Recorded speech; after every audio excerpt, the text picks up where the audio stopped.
Hello friends, piece ಕಿಚನ್ಗೆ ತಮಗೆಲ್ಲರಿಗೂ ಸ್ವಾಗತ. ಇವತ್ತಿನ ರೆಸಿಪಿ ಪಾಲಕ್ ಪನ್ನೀರ್ ಪರೋಟ.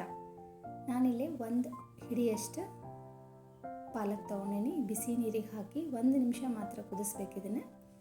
ಆಮೇಲೆ ಇದನ್ನು ತೆಗೆದು ತಣ್ಣೀರೊಳಗೆ ಹಾಕಿ ಸ್ವಲ್ಪ ಇದು ತಣ್ಣಗಾದ್ಮೇಲೆ ಇದನ್ನು ನೀರೆಲ್ಲ ಹಿಂಡಿ ಮಿಕ್ಸಿ ಜಾರಿಗೆ ಹಾಕ್ಕೊಂಡು 4 ರಿಂದ 5 ಬೆಳ್ಳುಳ್ಳಿ ಹೆಸರು, ಸ್ವಲ್ಪ ಹಸಿ ಮೆಣಸಿನ್ಕಾಯಿ ಹಾಕಿ ಸಣ್ಣಗೆ ಪೇಸ್ಟ್ ಮಾಡ್ಕೋಬೇಕು.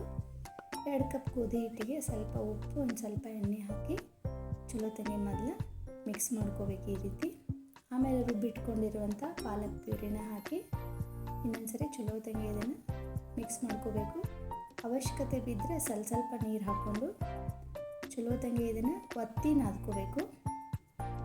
ಇದನ್ನು ನಾವು ಚಪಾತಿ ಹಿಟ್ಟು ನಾದ್ತೇವಲ್ಲ ಅದೇ ಹಿಟ್ಟಿನ ಅದಕ್ಕನ್ನು ಇದನ್ನು ನಾದ್ಕೊಂಡು ಒಂದು 10 ನಿಮಿಷ ಮುಚ್ಚಿಟ್ಬಿಡೋಣ. ಇದನ್ನು ನಾನಿಲ್ಲಿ ಒಂದು 100 ಗ್ರಾಮ್ ಅಷ್ಟು ಪನ್ನೀರ್ ತೊಗೊಂಡೇನಿ. ಪನ್ನೀರನ್ನ ಈ ರೀತಿ ತುರಿದು ತೊಗೋಬೇಕು.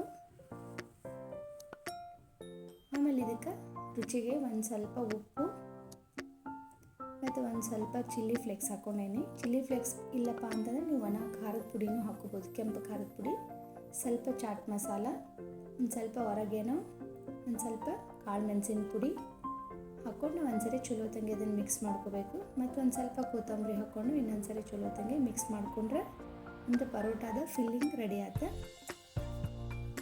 ಈಗ ಒಂದು 10-15 ನಿಮಿಷ ಆಗೈತಿ. ಹಿಟ್ಟು ಒಂದು ಸ್ವಲ್ಪ ಚಲೋ ನೆನೆದಿರ್ತೈತಿ. ಇನ್ನೊಂದ್ಸರಿ ಇದನ್ನು ಚಲೋ ತಂಗಿ ಈ ರೀತಿ ಮಿತ್ಕೊಂಡು ಆಮೇಲೆ ಒಂದು ಮೀಡಿಯಮ್ ಸೈಜಿಗೆ ಉಳ್ಳಿ ಕಟ್ ಮಾಡ್ಕೋಬೇಕು. ಸ್ವಲ್ಪ ಒಣ ಹಿಟ್ಟು ಹಚ್ಚಿ ಒಂದು ಸ್ವಲ್ಪ ಲಟ್ಟಿಸ್ಕೊಂಡು ಆಮೇಲೆ ಪನ್ನೀರ್ನ ಇದ್ರೊಳಗೆ ಈಗ ನಾವು ಬೇರೆ ಎಲ್ಲ ಪರೋಟ ತುಂಬ್ಕೋತಲ್ಲ ಅದೇ ರೀತಿ ಇದ್ರೊಳಗೂ ಪನ್ನೀರ್ನ ಸ್ವಲ್ಪ ಜಾಸ್ತಿನ ಹಾಕಿ ಎತ್ತಿ ತುಂಬ್ಕೋಬೇಕು.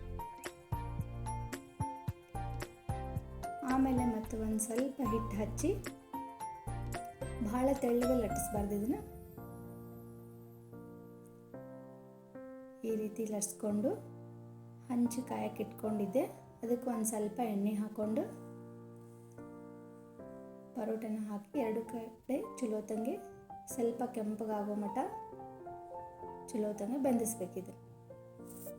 ಆ ಕಡೆ ಈ ಕಡೆ ಸ್ವಲ್ಪ ಎಣ್ಣೆ ಹಾಕೊಂತ ಚಲೋ ತಂಗಿ ಸ್ವಲ್ಪ ಒತ್ತಿ ಬೆಂದಿಸಿದ್ರೆ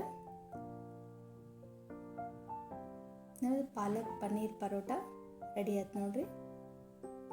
ಇದು ನೋಡೋಕ್ಕೂ ಮಸ್ತ್ ಇರ್ತೈತಿ ಮತ್ತು ತಿನ್ನಕ್ಕಂತೂ ಭಾಳ ರುಚಿಯಾಗಿರ್ತೈತಿ. ಸೊ ನಾ ಹೇಳೋದಕ್ಕಿಂತ ನೀವು ಒಂದ್ಸರಿ ಟ್ರೈ ಮಾಡಿರಿ, ಟೇಸ್ಟ್ ಮಾಡಿರಿ, ಅಂದರೆ ಗೊತ್ತಾಗ್ತೈತಿ. ಇದನ್ನು ಬಿಸಿ ಇದ್ದಾಗ ಬೆಣ್ಣೆ ಜೊತೆ ಇಲ್ಲ ಮೊಸರು ಇಲ್ಲ ಉಪ್ಪಿನಕಾಯಿ ಜೊತೆನೂ ಸರ್ವ್ ಮಾಡ್ಬೋದು. ನಾನು ನಿಮಗೆ ಕಟ್ ಮಾಡಿ ತೋರಿಸ್ತೇನೆ. ಇಲ್ಲೇ ಸಾಫ್ಟ್ ಆಗಿರ್ತೈತಿ. ಕ್ರಿಸ್ಪಿ ಬೇಕಂದರೆ ಸ್ವಲ್ಪ ಜಾಸ್ತಿ ಹೊತ್ತು ಬೆಂದಿಸ್ಕೋಬೋದು. ಇದನ್ನು ಕ್ರಿಸ್ಪಿ ಆದರೂ ತಿನ್ನೋಕೆ ಭಾಳ ರುಚಿಯಾಗಿರ್ತೈತಿ. ಸೊ ಪಾಲಕ್ ಪನ್ನೀರ್ ಪರೋಟ ಮಾಡೋದು ಭಾಳ ಈಸಿ ಐತಿ, ತಿನ್ನಕ್ಕಂತೂ ಅಷ್ಟು ರುಚಿಯಾಗಿರ್ತೈತಿ. ಸೊ ನೀವು ಟ್ರೈ ಮಾಡಿರಿ, ಹೆಂಗೆ ಅನ್ನಿಸ್ತು ಅಂತ ನಂಗೆ ಕಮೆಂಟ್ ಮಾಡಿ ತಿಳಿಸ್ರಿ. ಈ ವಿಡಿಯೋ ಇಷ್ಟ ಆಗಿದ್ರೆ ಲೈಕ್ ಮಾಡಿರಿ, ಈ ವಿಡಿಯೋನ ಶೇರ್ ಮಾಡಿರಿ. ಇನ್ನಷ್ಟು ಹೆಚ್ಚಿನ ರೆಸಿಪಿಗಳಿಗಾಗಿ ಚಾನಲ್ನ ಸಬ್ಸ್ಕ್ರೈಬ್ ಮಾಡೋದನ್ನು ಮಾತ್ರ ಮರಿಬೇಡ್ರಿ. Thank you.